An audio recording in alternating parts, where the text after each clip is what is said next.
Demon Emperor Chapter 665. Nagpapatuloy.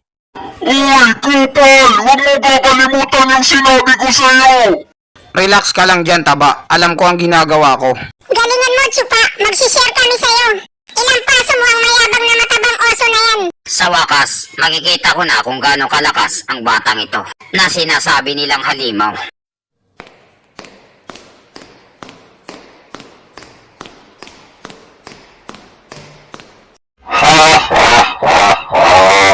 Bata, ang malas mo naman! Lahat ng ginawang pamamahiya sa amin kanina ng Demon Semeng Sekto, ibabalik ko sa'yo ng buong buo. Ikaw ang magbabayad dito.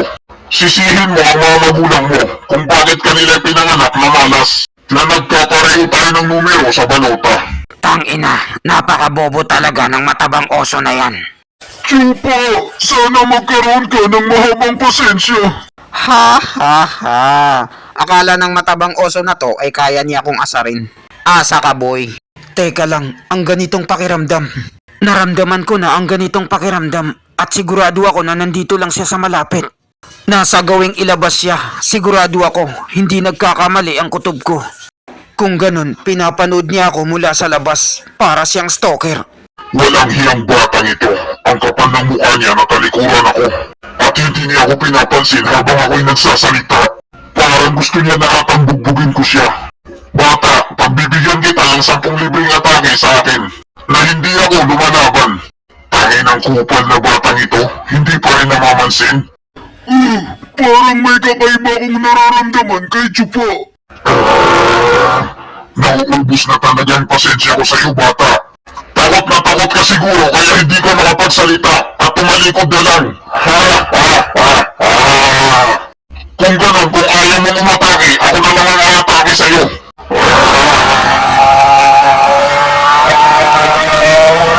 Super Saiyan 1! Gaya ng inasahan, ang pinakamalakas na mag-aral ng Beast Timing Sekto.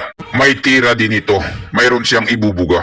Kaso sa kasamang palad, ang nakatapat niya ay isang halimaw na wala siyang pag-asang manalo. Bata, humanda ka na dahil ito na ang magiging katapusan mo.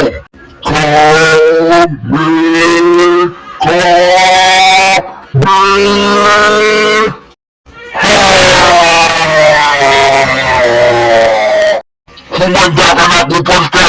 Malupitong kalmot ng oso! Anong nangyari sa batang ito?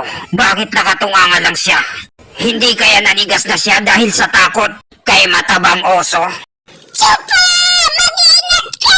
Huwag kang tatanga-tanga sa laban! Bata, harapin mo ako! Harapin mo ang kamatayan mo! Anong nangyayari? Parang nawawala sa sarili si Chupa! Ayun, nakita ko na siya. Diyan ka lang pala nagtatago sa likod ng pintuan. Ang nakatadhana na magiging katunggali ko sa mundong ito.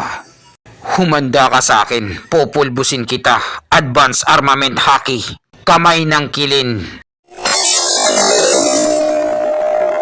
Tangina, ano to? Ako dapat ang umatake ah! Bakit ako ngayon ang atakihin? Supreme Haki. Divine Departure.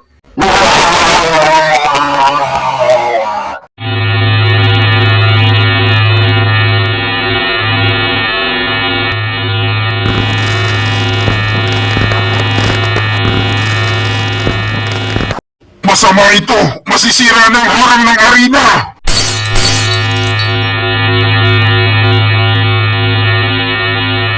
Ah? Ano to? Hindi maaari! Mga bata, takbo!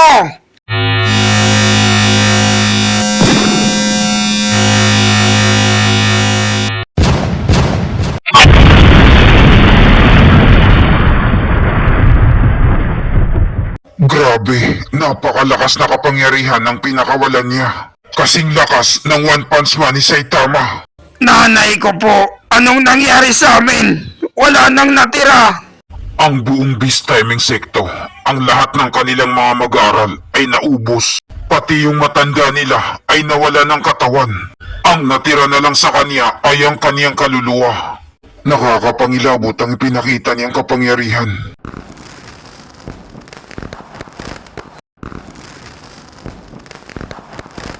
Pasensya na mga gar, medyo nalakasan ng konti. Ginulat kasi ako ng matabang oso na yon.